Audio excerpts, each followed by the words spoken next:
Dear student, કેમ છો? બધાને સારું? આજે આપણે નીટ અને જેડબલઈ શરૂ કરવા જઈ રહ્યા છીએ. સૌપ્રથમ નીટની અંદર તમારે ટોટલ 720 માર્કનો પેપર હોય છે.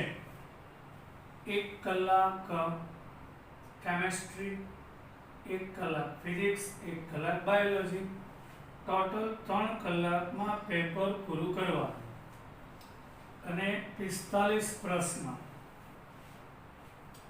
એક પ્રશ્નના 4 માર્ક એટલે 180 માર્કનું કેમેસ્ટ્રી, 45 પ્રશ્ન, દરેક પ્રશ્નના 4 માર્ક, 180 માર્કનો ફિઝિક્સ, 90 પ્રશ્ન બાયોલોજીના અને દરેકના 4 માર્ક 360 એટલે ટોટલ 720 થાય. હવે એક પ્રશ્ન મૂકી દીધો તો 4 માર્ક જશે. એક પ્રશ્નમાં ખોટો રાઉન્ડ કર્યો, જવાબ ડી છે ને સી રાઉન્ડ કર્યો તો -1 એટલે ટોટલ 5 માર્ક કટ થશે. આ તે સિસ્ટમ હોય છે. જો તમે એટેન્ડ નથી કર્યો તો 4 માર્ક જ જશે. ખોટો એટેન્ડ કર્યો તો 5 માર્ક જશે, 4 તો જાય જ. અને પેનલ્ટી માર્ક, પેનલ્ટી સિસ્ટમ હોય છે. જેડબલઈમાં સેમ, એમાં બાયોલોજીની જગ્યાએ મેથ્સ હોય છે. એમાં તમારે 30 પ્રશ્ન સેમ, 1 કલાક ફિઝિક્સ, 1 કલાક કેમેસ્ટ્રી, 1 કલાક મેથ્સ, 3 કલાકની અંદર પેપર પૂરું કરવું. 360 માર્ક, 30 પ્રશ્ન, એમાં દરેકના 4 માર્ક 120, 30 ગુણ્યા 4 120, 30 ગુણ્યા 4 120, 360 માર્કનું પેપર હોય છે. જેડબલઈ મેઇનની વાત કરું છું, એડવાન્સ નહીં. હવે આપણે સિલેબસ શરૂ કરશું એ પહેલા કીધું કેમેસ્ટ્રીની અંદર એનસીઈઆરટી તૈયાર કરવી પડે, એટલે કે તમારી ટેક્સ્ટ બુક ફરજિયાત છે. પછી એની એક્સરસાઇઝ, પછી રેફરન્સ બુક કરવી પડે અને જેટલી પ્રેક્ટિસ. બીજું કેમેસ્ટ્રીમાં ખાલી દાખલા જ હોતા નથી, એમાં થિયરી બેને લાગુ પડે છે. થિયરી બેઝ ક્વેશ્ચન અને થિયરી ટાઈપના ક્વેશ્ચન અને ન્યુમેરિકલ્સ દાખલા ટાઈપના ક્વેશ્ચન પણ હોય છે. બધાને બેસ્ટ ઓફ લક. 2 વર્ષ સખત મહેનત કરવાની તૈયારી સાથે આપણે આગળ વધીશું. તમે જેને માનતા હો, ભગવાનને, શ્રી કૃષ્ણ ભગવાનને, સ્વામિનારાયણ ભગવાનને, ગિરિરાજ ધરણ કી જય, જે લોકો અલ્લાહ, રબ, ક્રિશ્ચિયન લોકો ઈસુ ખ્રિસ્ત, જેને માનતા હોય નામ લઈ અને આપણે આગળ વધીએ. આજે હું પહેલા ચેપ્ટરનો નીટ શરૂ કરીશ. એમાં જે બેઝિક છે શરૂઆત કરશું, પછી આગળ ધીમે ધીમે આપણે આગળ વધીશું. હવે આપણે વિદ્યાર્થીઓ આગળ વધીએ. ચેપ્ટર પહેલું, એમાં એસઆઈ એકમમાં 7 એકમ નક્કી કરેલા છે, પણ દર વખતે લંબાઈ મીટરમાં માપી શક્ય નથી. જેમ કે બોલ પેન તો મીટરમાં ના લઈ શકાય. એના માટે કેટલાક પૂર્વક નક્કી કરેલા છે. ભાઈ જૂનાગઢથી રાજકોટનું અંતર માપવું હોય તો મીટર નહીં પણ કિલોમીટરમાં લેવાય છે. એટલે મુખ્ય એકમની આગળ કેટલાક પૂર્વક મૂકીને આપણે ગણતરીઓ કરીએ છીએ. તો આજે તમને ટ્રીક આપીશ, એ ખાસ ધ્યાન આપજો અને નિયમ પણ લખીશ, એ પણ તમે ધ્યાન આપજો. તો નિયમ પહેલો, મુખ્ય એકમની આગળ કોઈ પૂર્વક રહેલો હોય અને દૂર કરવો હોય તો તેના ગુણક વડે ગુણવામાં આવે છે. આજે તમને ટ્રીક આપું છું. ધારો કે મારે 1 કિલોમીટર બરાબર ખાલી જગ્યા મીટર. આપણો મુખ્ય એકમ મીટર છે, એની આગળનો પૂર્વક કિલો છે. તમારે કિલો દૂર કરવો હોય તો આપણે આ કોઠો ટેબલ પાકું કરવું પડશે.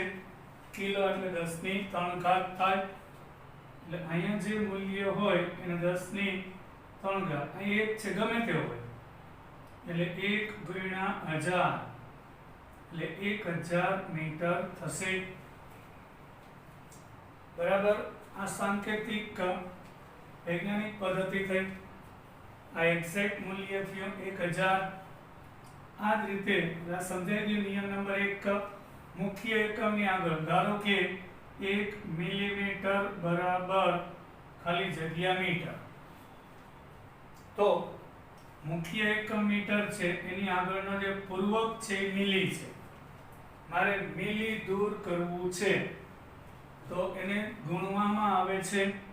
એટલે 1 ઇન્ટુ, હું તમને શોર્ટકટ આપું છું, એટલે 1 ઇન્ટુ, એટલે પાકું કરવું પડે પહેલા, 1 ઇન્ટુ 10⁻³ હવે આને આમ પણ થઈ શકે, -3 નીચે લઈ જાઓ એટલે પ્લસ થાય, 1/1000 એટલે 0.001 મીટર થાય. જરૂર પડે તો ફેરવવાની. બાકી આ આપણો આન્સર થશે. પછી 1 માઇક્રોમીટર બરાબર ખાલી જગ્યા મીટર. હવે અહીંયા આગળ આપણે માઇક્રો દૂર કરવું છે. માઇક્રો એટલે 10⁻6 થાય, એટલે 1 ઇન્ટુ 10⁻6 મીટર થશે. સાહેબ આ શું કામ કરીએ છીએ વિદ્યાર્થીઓ? આની આપણે જરૂર પડશે બંને વર્ષની અંદર. એ વચ્ચે વચ્ચે આ રીતે નહીં કરાવવું, ડાયરેક્ટ આપણે ફેરવીશું. હવે નિયમ નંબર 2. નિયમ બીજો, મુખ્ય એકમમાં કોઈ પૂર્વગ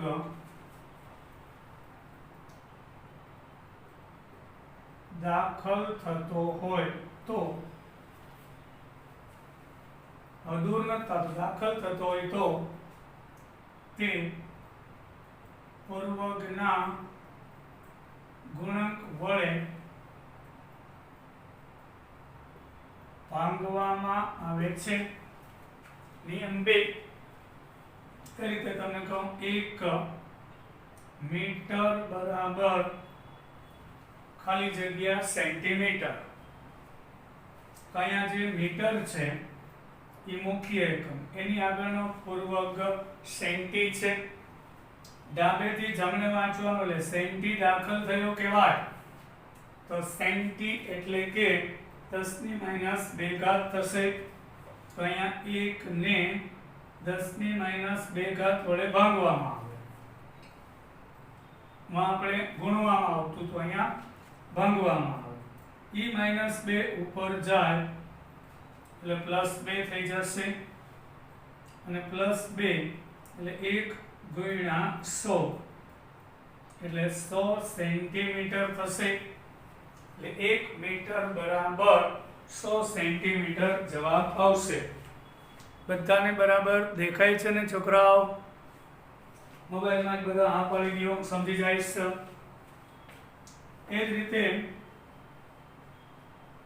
1 મીટર બરાબર ખાલી જગ્યા હેક્ટોમીટર. h એટલે હેક્ટો. તો હેક્ટો વડે તેને ભાંગવામાં આવે. 10⁻² વડે ભાંગીશું, પણ આ 2 ઘાત ઉપર જાય એટલે -2 થાય, એટલે 1 ઇન્ટુ 10⁻² હેક્ટોમીટર જવાબ થશે. પછી વાત કરીએ આપણે આગળ, તો 1 મીટર બરાબર ખાલી જગ્યા નેનોમીટર. n means nano. તો અહીંયા 1/10⁻9 થાય, એ ઉપર લઈ જાઓ એટલે પ્લસ થઈ જશે. એટલે જવાબ 1 into 10⁹ નેનોમીટર થશે. એટલે કોઈ પૂર્વક દૂર કરવો હોય તો એના ગુણાંક વડે ગુણવામાં આવે. કોઈ પૂર્વક દાખલ થતો હોય તો એના ગુણાંક વડે ભાંગવામાં આવે. ક્લિયર? હવે આવશે નિયમ નંબર 3. કોઈ મુખ્ય એકમમાં રહેલો પૂર્વક દૂર કરવો હોય અને નવો પૂર્વક દાખલ કરવો હોય ત્યારે જે પૂર્વક દૂર થાય તેના ગુણાંક વડે ગુણવામાં આવે અને જે પૂર્વક દાખલ થાય તેના ગુણાંક વડે ભાંગવામાં આવે છે. એટલે બંને ક્રિયા સાથે થશે. ધારો કે તમને કહું 1 કિલોમીટર બરાબર ખાલી જગ્યા સેન્ટીમીટર. આનો મતલબ એ થયો, આ ટ્રીક છે, બધું બુકમાં નથી. ઓછા ટાઈમમાં વધુ ઝડપથી કઈ રીતે સોલ્વ થાય. એક તો નીટની એક્ઝામ જેડબલઈ એક્ઝામનો હેતુ છે અહીંથી કિલો દૂર કરી સેન્ટી દાખલ કરવું છે. તો મુખ્ય એકમ છે એ મીટર છે, તો અહીં કિલો છે જે દૂર થાય છે એના વડે ગુણવાનું. કિલો એટલે 10⁻³ વડે ગુણવાનું આવે. અને સેન્ટી એટલે 10⁻², જે દાખલ થાય છે એના વડે ભાંગવામાં આવે. એટલે 10⁻³ થશે, -2 ઉપર જાય એટલે +2 થાય. એટલે 1 × 10 આધાર સરખો એટલે ઘાતનો સરવાળો. માઇનસ ઘાત ઉપર જાય તો પ્લસ થાય, પ્લસ હોય તો માઇનસ થાય. એટલે માઇનસ એટલે પ્લસ થાય. 3 ને 2 5.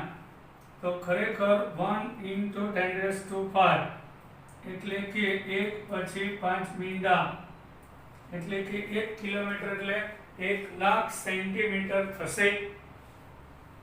આવી પ્રેક્ટિસ તમારે ઘરે કરવાની હોય છે. હવે આપણે આગળ વધીએ.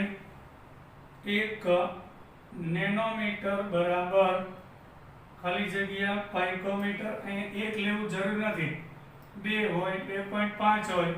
ચલો 2.5 નેનોમીટર બરાબર ખાલી જગ્યા પાઇકોમીટર. તો પહેલી વાત મુખ્ય એકમ મીટર, એની આગળનો પૂર્વક નેનો એ દૂર થાય છે. મુખ્ય એકમ મીટર એની આગળનો પૂર્વક પાઇકો ઉમેરાય છે. તો 2.5 નેનો દૂર થાય તો નેનો એટલે 10⁻⁹ એના વડે ગુણવાનું. પાઇકો p સ્મોલ p 10⁻12 વડે ભાંગવાનું હોય છે.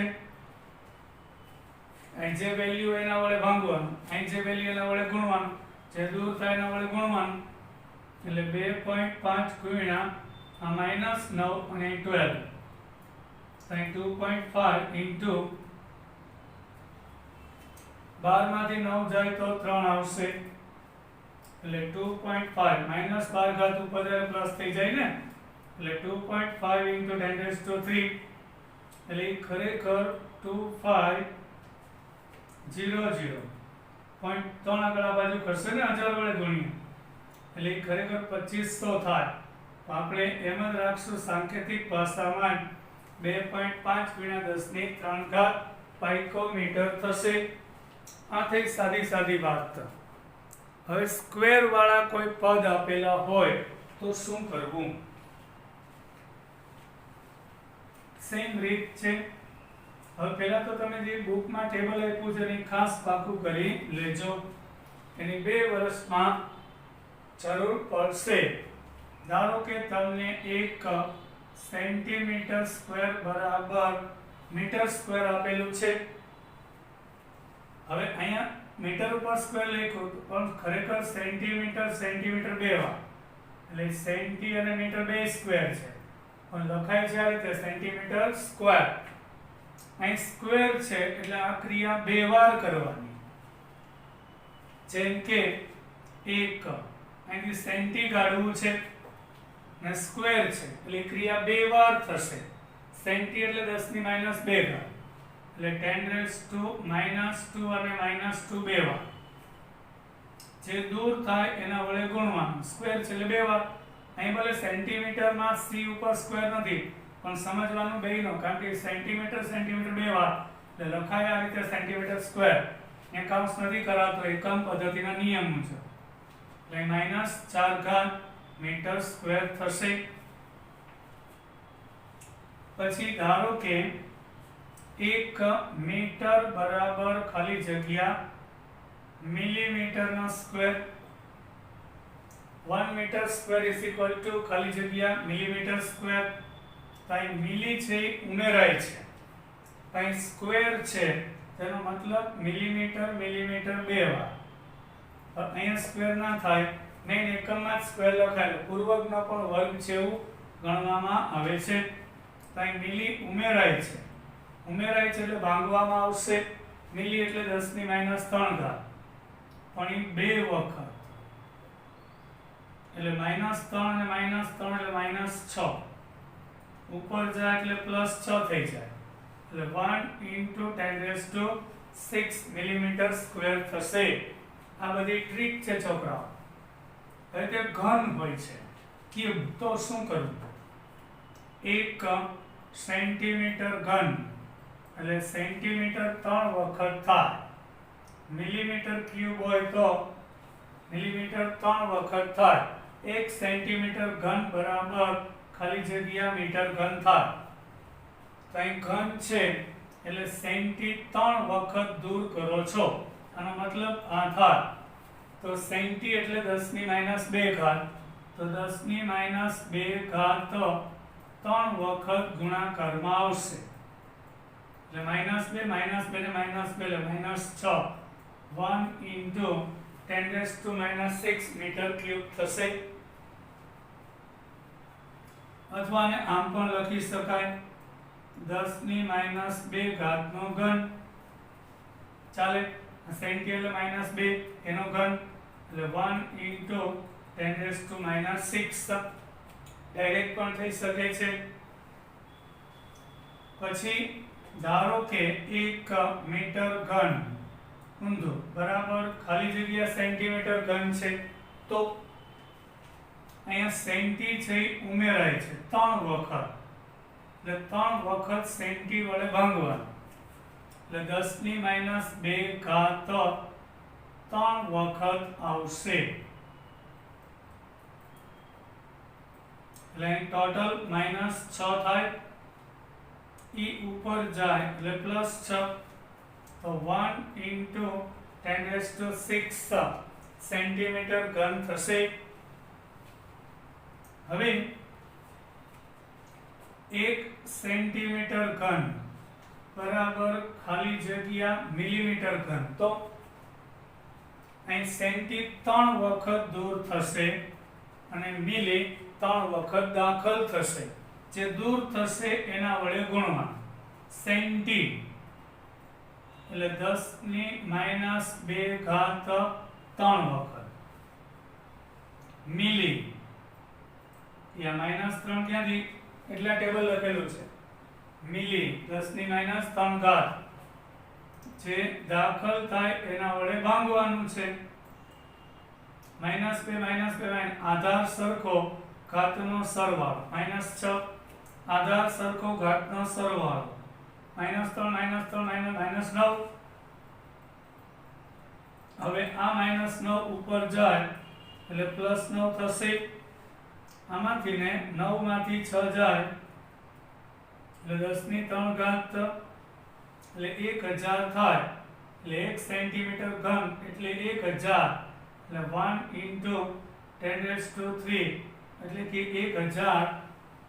10 ની 3 ઘાત એટલે 1000 એની ગુણ્યા 1 એટલે 1000 જ થાય ને. 1000 મિલીમીટર ઘન થશે। આ રીતે એકમનો આપણે ઉપયોગ આવશે એટલે જરાય મૂંઝાયા વગર આ રીતે સોલ્વ કરી શકાય છે। એક મસ્ત ક્વેશ્ચન લઈએ, કયા તાપમાને ફેરનહીટ અને સેલ્સિયસ બંને સમાન હોય છે? સ્ટેપ બાય સ્ટેપ આગળ વધી આપણે તમને ટ્રીક આપું છું, તો ટ્રીક આપી તો આવું કોઈ પણ પ્રશ્ન હોઈ શકે, તમને ફંડામેન્ટલ નોલેજ હોવું જોઈએ। ફેરનહીટ બરાબર 9 ઇન્ટુ સેલ્સિયસ પ્લસ 32 થાય, તો આપણે ધારવાનું કે ફેરનહીટ ને સેલ્સિયસ સમાન, એટલે ધારો કે x તાપમાને ફેરનહીટ અને ડિગ્રી સેલ્સિયસ સમાન છે। ફેરનહીટમાં ડિગ્રી લખાય, સેલ્સિયસમાં ડિગ્રી લખાય, પણ કેલ્વિનમાં લખાતું નથી, નહીં તમારે x મૂકી દેવાનું, એટલે 9 x વત્તા 32। હવે અહીં લસા 5 આવશે એટલે 9x પ્લસ 32 ગુણ્યા 5 અને છેદમાં 5, x સાથે જાય એટલે 5x બરાબર 9x વત્તા 160 થશે। હવે આને આ સાઈડ લઈ જાય તો 160 બરાબર 9x માઇનસ 5x, આ બાજુ આવે માઇનસ થઈ જાય ને, એટલે માઇનસ 160 બરાબર 4x, તો x કેટલો માઇનસ 160 ભાગ્યા 4 એટલે કે 40 ડિગ્રીએ બે સમાન થઈ જાય। હવે આપણે એની સાબિતી આપણે લઈએ, તો હું સેલ્સિયસ 40 લઉં, ચલો 40 ડિગ્રી સેલ્સિયસ, તો શું થશે? 8 × 40 એટલે માઇનસ 72 પ્લસ 32 એટલે માઇનસ 40 ફેરનહીટ જવાબ આવ્યું, એટલે માઇનસ 40 સેલ્સિયસ એટલે માઇનસ 40 ફેરનહીટ થાય। એ દરેક તાપમાને નહીં, એ માઇનસ 40 જ બે સમાન હોય છે। આ ટાઈપના ફેરવીને પ્રશ્ન પૂછાય, ઇનિટ અને જેડબલઈ છે। હવે નથી ઊંધું, ચલો આપણે 40 ફેરનહીટ બરાબર સેલ્સિયસ લે તો માઇનસ 40 મૂકી દઉં, થાય 9 ડિગ્રી સેલ્સિયસ વત્તા 32, આ માઇનસ 40 છે, લસા કેટલો આવશે 5, 32 ગુણ્યા 5, હવે 5 અહીંયા જાય એટલે 40 ગુણ્યા 5 9 ઇન્ટુ ડિગ્રી સેલ્સિયસ વત્તા 160, આ 200 થશે બરાબર 9 ડિગ્રી સેલ્સિયસ 160 આ બાજુ લઈ જાય માઇનસ 200 માઇનસ 160 બરાબર 9 ઇન્ટુ ડિગ્રી સેલ્સિયસ એટલે 360 થશે, એના છેદમાં 9 એટલે માઇનસ 40 ડિગ્રી સેલ્સિયસ જવાબ આવશે। થઈ ગયું સાબિત? તો આવા પ્રશ્ન એટલે ટૂંકમાં સૂત્ર આવડવા જોઈએ બુકના, એટલે આપણને આવડી જશે। હવે આપણે રાસાયણિક સંયોગીકરણના નિયમો લઈએ, આમાંથીને પ્રશ્ન પૂછાય છે। કેમિકલ કમ્બાઇનિંગ લોઝ, એમાં 5 નિયમમાંથી પહેલો દ્રવ્ય સંચયનો નિયમ એન્ટોની લેવોઇઝરે આપેલો હતો, હું બુકની રીતે ભણાવતો નહીં, ભણાવું છું। એટલે દ્રવ્યનું સર્જન કે વિનાશ શક્ય નથી, માત્ર તેનું એક સ્વરૂપમાંથી બીજા સ્વરૂપમાં રૂપાંતરણ થાય છે। કાર્બનને હવામાં બાળતા કાર્બન ડાયોક્સાઇડ આપે છે। હવે સંતુલિત સમીકરણની અંદર ડાબી બાજુ રહેલા દ્રવ્યનો જથ્થો પ્રક્રિયક કહેવાય અને જમણી બાજુ રહેલા દ્રવ્યનો જથ્થો એટલે નિપજ કહેવાય, એનો કુલ જથ્થો અચળ હોય છે। હવે એક કાર્બન એટલે આપણે એનો પરમાણુ ભાર લઈએ છે 12 U, એનો મતલબ એ થાય કે 12 ગ્રામ કાર્બન O2 નો અણુભાર એટલે 2 ઓક્સિજન, તો 1 નો 16 ગ્રામ થાય 32 U, U એટલે યુનિફાઈડ માસ નો મતલબ ગ્રામ પ્રતિ મોલ થશે, એટલે કે 32 ગ્રામ ઓક્સિજન સંયોજાય. તો CO2 બનશે, તો CO2 નો અણુભાર લઈએ તો 1 કાર્બન અને 2 ઓક્સિજન. કાર્બનનો પરમાણુ ભાર 12, 2 ઓક્સિજનનો 16, તો 12 + 32 એટલે 44 થાય. 44 U યુનિફાઈડ માસ અથવા તો 44 AMU એટોમિક માસ યુનિટ એટલે ગ્રામ પ્રતિ મોલ છે મીનિંગ. તો 44 ગ્રામ CO2 બનશે.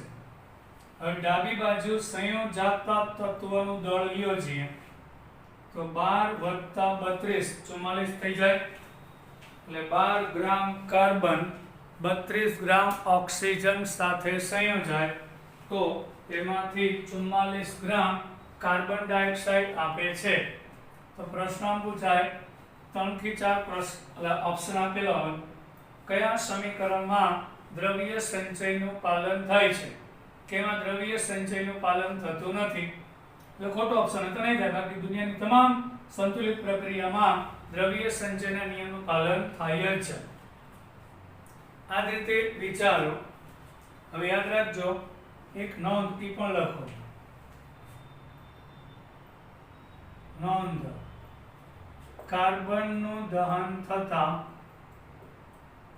CO2 બને.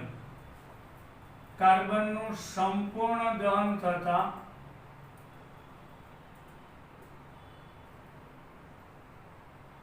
પૂરતા પ્રમાણમાં ઓક્સિજનની હાજરીમાં CO2 બને છે. અને અપૂરતા પ્રમાણમાં ઓક્સિજન હોય, અપૂરતા પ્રમાણમાં ઓક્સિજન O2 છે, અણુ O2 હોય તો એક ઓક્સિજન એલાઉડ નથી, એટલે 1/2 O2 લખવું પડે, એટલે 2 2 જાય એટલે 2 × 1/2 એટલે 1, એટલે 1/2 O2 લખાય. એક ઓક્સિજન એલાઉડ નથી એટલે 1/2 O2. કાર્બનનું અપૂર્ણ દહન થતા એટલે અપૂરતા પ્રમાણમાં ઓક્સિજનની હાજરીમાં કાર્બન મોનોક્સાઇડ બને છે. આ બધી જરૂર પડશે એટલે કરવાનું. અહીંયા પણ જુઓ છે, એક ઓક્સિજન એટલે 16 ગ્રામ થાય, એક કાર્બન 12 ગ્રામ એટલે કે 12 ગ્રામ કાર્બન 16 ગ્રામ ઓક્સિજન. હવે કાર્બન મોનોક્સાઇડ નો અણુભાર 12 + 16 એટલે કે 28 થાય. 28 U 28 AMU 28 ગ્રામ પ્રતિ મોલ બનશે. 28. તો તમે જુઓ, ડાબી બાજુ દળનો સરવાળો કરો 16 + 12. પછી પરમાણુની ભાષામાં વાત કરીએ તો એક કાર્બન અને એક ઓક્સિજન. તો એક કાર્બન એક ઓક્સિજન, ક્યાંય દ્રવ્યનો નાશ થતો નથી કે સર્જન થતું નથી, માત્ર એક સ્વરૂપમાંથી બીજા સ્વરૂપમાં રૂપાંતરણ થાય છે. હવે હાઇડ્રોકાર્બનનું દહન થાય. આપણે મિથેન લઈએ. રકમમાં સમીકરણ આપ્યું જ ના, આવું કહેશે મિથેનનું હવામાં દહન થતા કાર્બન ડાયોક્સાઇડ અને પાણી, ઘણીવાર ઈ પણ ના આપે, શું બનશે? મિથેનનું દહન થાય બસ. તો મિથેન છે ધોરણ 10 હાઇડ્રોકાર્બન છે. નોંધ: કોઈ પણ હાઇડ્રોકાર્બનનું હવામાં ઓક્સિજનની હાજરીમાં દહન થાય તો CO2 અને પાણી બનશે. એટલે અહીંયા મિથેનનું દહન કીધું એટલે આપણે ઓક્સિજન લઈ લેવું પડે, એમાંથી CO2 અને H2O બનશે. પછી આપણે જાતે બેલેન્સ કરવાનું. કાર્બન 1 છે, અહીં કાર્બન 1, હાઇડ્રોજન 4 છે એટલે અહીંયા 2 2 દુ 4. પછી ઓક્સિજન જો છે અહીંયા 2, આ 2 આને પણ ગુણે આને પણ ગુણે એટલે 2 ને 2 4, એટલે અહીંયા 2 લેવાનું. તો આના ઉપરથી કહેવાય કે 1 મોલ મિથેન આનો આગળનો જે કોએફિશિયન્ટ સહગુણક છે એટલે આ 2 મોલ ઓક્સિજન આરે સળગે તો 1 મોલ CO2 અને 2 મોલ પાણી બનશે. આ સંતુલિત સમીકરણની પરિભાષા થઈ.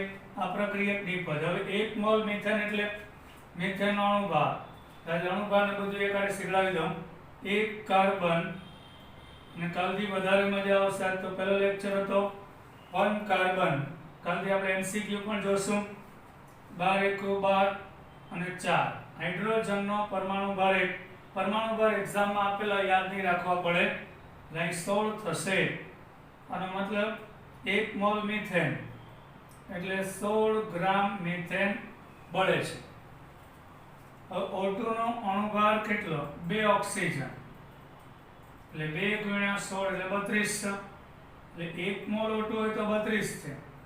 અહીં 2 મોલ O2 છે એટલે 32 દુ 64 ગ્રામ વપરાય છે. હવે CO2 હમણાં જ ગણ્યું તો એનો અણુભાર 44 ગ્રામ પ્રતિ મોલ. એટલે 1 મોલ એટલે અહીંયા 44 ગ્રામ CO2 બનશે અને 2H2O. તો પાણીનો અણુભાર ગોતવા માટે અહીંયા 2 હાઇડ્રોજન અને 1 ઓક્સિજન છે. તો હાઇડ્રોજનનો પરમાણુ ભાર 1, ઓક્સિજનનો 16. તો 2 + 16 18 ગ્રામ પ્રતિ મોલ થશે. તો 1 મોલ હોય તો 18 ગ્રામ. તો અહીં 2 મોલ છે. આવી ગણતરી કરવાની એટલે 36 ગ્રામ બનશે. એટલે 16 ગ્રામ મિથેન 64 ગ્રામ ઓક્સિજન સંયોજાય ત્યારે 44 ગ્રામ CO2 અને 36 ગ્રામ પાણી બનશે. સરવાળો કરી જો 16 + 64 એટલે 80 ગ્રામ પ્રક્રિયક વપરાણો એટલે 44 + 36 એટલે 80 ગ્રામ નિપજ મળશે. દ્રવ્યનું ક્યાંય સર્જન થતું નથી, ક્યાંય નાશ થતો નથી. માત્ર એક સ્વરૂપમાંથી તેનું બીજા સ્વરૂપમાં રૂપાંતરણ જ થાય છે.